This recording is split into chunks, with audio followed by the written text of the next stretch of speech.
வணக்கம். சிலோன் தமிழின் இன்றைய தொகுப்பில் நாம் பார்க்க இருப்பது தமிழர்களுக்கு எதிராக இழைக்கப்பட்ட கொடூரத்தின் சாட்சியாக வெளிவந்த செம்மணி மனித புதைக்குழியின் வரலாறு. மனித வரலாற்றின் இருண்ட பக்கங்களின் வார்த்தைகளால் விவரிக்க முடியாத துயரங்களும் காலத்தால் அழியாத வழிகளும் புதைந்து கிடக்கின்றன. அந்த பக்கங்களில் ஒன்றுதான் இலங்கையின் யாழ்ப்பாணத்தில் அமைந்துள்ள செம்மணி என்ற நிலப்பரப்பு. 1990களில் நடந்த இறுதிக்கட்ட போரின் போது யாழ்ப்பாணம் ஒரு போர் முனையாய் மாறியிருந்தது. அமைதியையும் சமாதானத்தையும் மட்டுமே எதிர்பார்த்திருந்த மக்கள் மரணத்தின் நிழலில் வாழ்ந்து கொண்டிருந்தனர். அப்பாவி மக்கள் காணாமல் போவதும் அவர்களின் சடலங்கள் அடையாளம் தெரியாமல் புதைக்கப்படுவதும் அன்றாட நிகழ்வுகளாக மாறின. அந்த சூழலில்தான் செம்மணி என்ற நிலப்பரப்பு மனித புதைக்குழியாக வெளிச்சத்துக்கு வந்தது. இலங்கையில் 1990களின் நடுப்பகுதி வரை தொடர்ந்த வலுக்கட்டாயமான காணாமல் போதல்கள், நீதிக்கு புறம்பான கொலைகளின் நீண்ட இன்றும் தீர்க்கப்படாத வரலாற்றையே செம்மணி பிரதிபலிக்கின்றது. 2025 ஆரம்பத்தில் யாழ்ப்பாணத்தின் வடபகுதியில் அமைந்த செம்மணி அரியாலை சிந்துபாத்தி இந்து மயானத்தை மறுசீரமைக்கும் பணிகளின் போது மனித எலும்புக்கூடுகள் கண்டுபிடிக்கப்பட்டன. இதையடுத்து யாழ் நீதவான் நீதிமன்றம் அந்த இடத்தை அதிகாரப்பூர்வமாக ஒரு மனித புதைக்குழியாக அறிவித்து நீதித்துறையின் மேற்பார்வையின் அகழ்வுகளை மேற்கொள்ள உத்தரவிட்டது. போரினால் பாதிக்கப்பட்ட வடக்கில் புதிதாக கண்டுபிடிக்கப்பட்ட மிகப்பெரிய 4வது மனித புதைக்குழியாக இது காணப்படுகின்றது.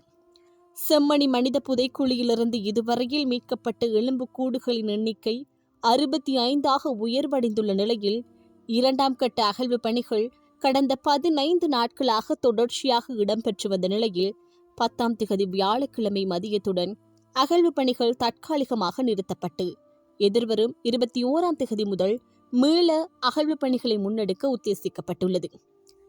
இன்று வரை 2 கட்டங்களாக நடந்து வரும் அகழ்வு பணிகளில் குழந்தைகளும் உட்பட சுமார் 65 எலும்புக்கூடுகள் கண்டெடுக்கப்பட்டிருக்கின்றன. இந்த மனித எச்சங்களோடு பள்ளிப்பை, பொம்மை, வளையல்கள், காலணிகள் மற்றும் உடை துணுக்குகள் போன்ற தனி உடைமைகளும் சேர்ந்தே மீட்கப்பட்டிருக்கின்றன. அனைத்து எலும்புக்கூடுகளும் யாழ்ப்பாணம் பல்கலைக்கழகத்தில் தடய ஆய்வுகளுக்காக பேணப்பட்டு வருகின்றன. இந்த அகழ்வுகள் வடக்கு கிழக்கு தமிழர் பகுதிகளில் கண்டுபிடிக்கப்பட்டு வேறு பல கூட்ட புதைக்குழிகளையும் சேர்த்து கருத்தில் எடுக்கும் போது இலங்கையில் தமிழர்களுக்கு எதிராக இழைக்கப்பட்ட போர் குற்றங்களையும் இனவழிப்பு முயற்சிகளையும் வெளிப்படுத்தும் தெளிவான ஆதாரங்களாகும். செம்மணி இந்து மயானத்தில் அடையாளம் காணப்பட்ட மனித புதைக்குழி தொடர்பான அகழ்வு பணிகள் யாழ் நீதவான் ஏ ஆனந்தராஜாவின் கண்காணிப்பில் துறைசார் நிபுணரும் பேராசிரியருமான ராஜ் சோமதேவாவின் தலைமையில் இடம்பெற்று வருகின்றன.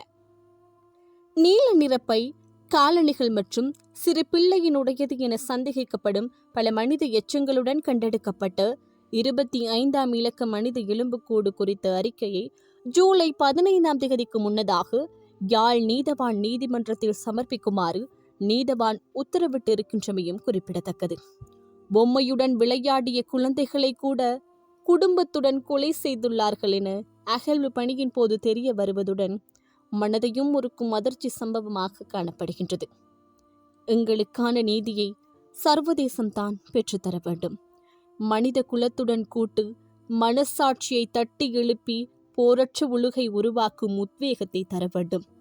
செம்மணியின் ஆழங்களிலிருந்து கேட்கும் அந்த பேசாத உண்மைகளின் குரல் நம் அனைவருக்கும் ஒரு பாடம். கடந்த காலத்தின் வழிகளிலிருந்து கற்று எதிர்காலத்தை அமைதியாய் கட்டியெழுப்புவோம்.